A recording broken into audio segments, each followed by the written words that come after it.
actually is much older than you might realize. It goes back hundreds and hundreds of years. In fact, the golden era of street magic was in Shakespeare's times. Young Shakespeare could have easily been walking down the street in the marketplace at a fair or festival and seeing these street performers. This is how they made their living. And it could have easily, and actually it has been documented that it did. Some of the performances actually made their way into some of his great works. I have a character right now that is a street magician. Basically, he's a Shakespearean character from the Renaissance era, sort of like a street hustler. And it's fun. It's a lot of fun for the audience because he can mess with the audience without being offensive to them and without singling anybody out, because the audience understands. It's just, you know, it's just a character. It's just fun. He's just playing with us. He's not trying to, you know, he's not trying to give us a hard time, even though he is giving us a hard time. Well, hello. Hello. Oh, I see I have quite a captive audience. Oh, allow me a brief introduction, ladies and gentlemen. You have before you, juggler to the royal court, her fair and great Queen Elizabeth. My admirers call me Il Bagatella. You fine folks may call me Francesco. Francesco of Milan at your service. And my specialty is jugglery. Perhaps you know it as legerdemain then. Sleight of hand. Ah yes, I see you recognize it. And you also recognize these, don't you? They are the tricks of the trade. They are known as the cups. And of course, where there are the cups, there also follows the balls for the veritable classic of the cups and the balls. A bit of a game, so to speak.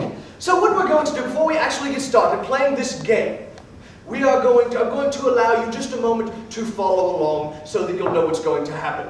What happens is I take this ball off this cup, place it into my hand. This ball also goes into my hand. This ball goes into the pouch. If I tap on the back of the fist with the one, just like that, all three balls reappear in the hand to be placed back on top of the cups, just like so. Thank you very much. That's a fun character because that character's totally right there, you know, yelling at the audience, you know, follow along, we've got this cup and we've got this ball, the ball goes under the cup, now the ball's gone, look, where did it go, you know, type of thing. And that's just fun. And the audience, I mean, I love to do that one. I think the audience really enjoys it because it's just so energetic and there's a lot of fun, there's a lot of jokes in that, and it just has a big feel to it.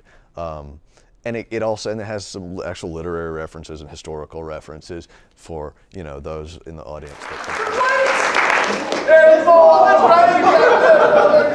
Actually, it has to do with the fruit. But you see, now people really want to know how I do it. You've seen how some of those guys do it. So what I'm going to do is I will give you, just for a moment, a bit of a visual aid with one of the balls, and we'll use the hat.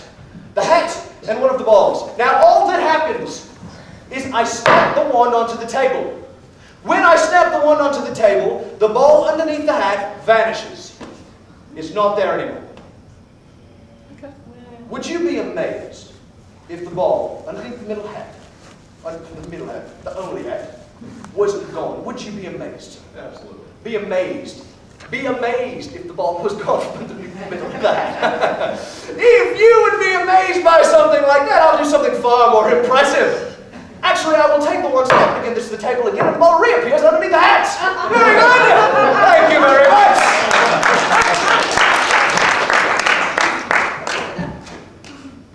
So, sir, how many balls do you think under the hat now? Take a wild guess. None. Excellent, very good, but actually there's three. Very good. A good try, though. But the fact of the matter is, I told you earlier, it had nothing to do with the balls. It doesn't have anything to do with the cups. You shouldn't have been paying attention to the hat either, because I told you it had to do with the fruit. Because there's an orange, and there's also an apple. Oh, wait, there's also an orange. But you see, what's really amazing about the oranges and the apples is that these pieces of fruit won't fit inside these cups because there's some other stuff in the way behind there. So we have 6 pieces of fruit on the table and a melon in the hat. Oh, man. I knew him well. That, ladies and gentlemen, is the cups and balls. Thank you.